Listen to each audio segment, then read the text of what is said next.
এখনও মরে নাই, বেঁচে আছে। তবে বেঁচে থেকে বা লাভ কি, কত কষ্ট করতেছে। আসলে এই ভোগান্তি এবং কষ্টের জন্য দায়ী কি?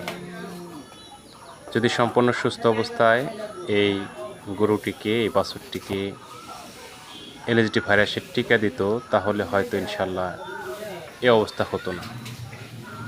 সামনের পাগুলো কলা গাছের মতো ফুলে গেছে। সারা শরীরে একটা না, দুইটা না, শত শত হাজার হাজার পক্স উঠেছে। কত কষ্ট করতেছে, মুখের ভিতরে ঘা উঠে গেছে, জিহ্বার ভিতরে ঘা উঠে গেছে, কিছু খেতে পারতেছে না। মশা মাছির বিদ্রুপ তো আছে। সম্পূর্ণ সুস্থ অবস্থায় যদি আপনার খামারের পশুগুলোকে ভ্যাকসিন করাতেন, তাহলে এত কষ্ট হতো না। যারা ভিডিওটি দেখছেন, এই ভিডিও থেকে শিক্ষা গ্রহণ করেন। ইনশাল্লাহ আপনি বেঁচে থাকলে আগামীতে এই অবলা পশুদেরকে এই কষ্টটা দেবেন না।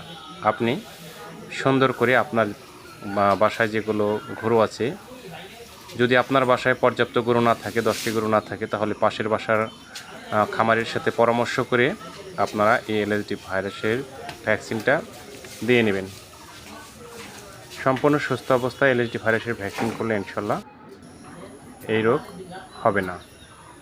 আর যখন অসুস্থ হয়ে পড়ে, তখন অবশ্যই ডাক্তারের পরামর্শ নেবেন, বিশেষজ্ঞ ডাক্তার সাহেবদের পরামর্শক্রমে চিকিৎসা চালাবেন। কারণ খামার আপনার, এর দায়িত্ব কিন্তু আপনার।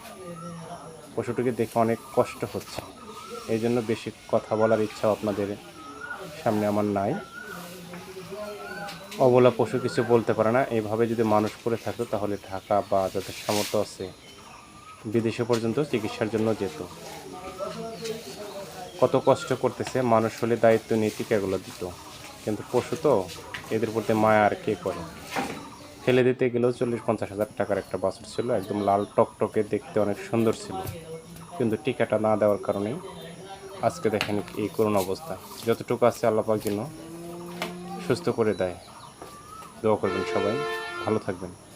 আল্লাহ হাফেজ।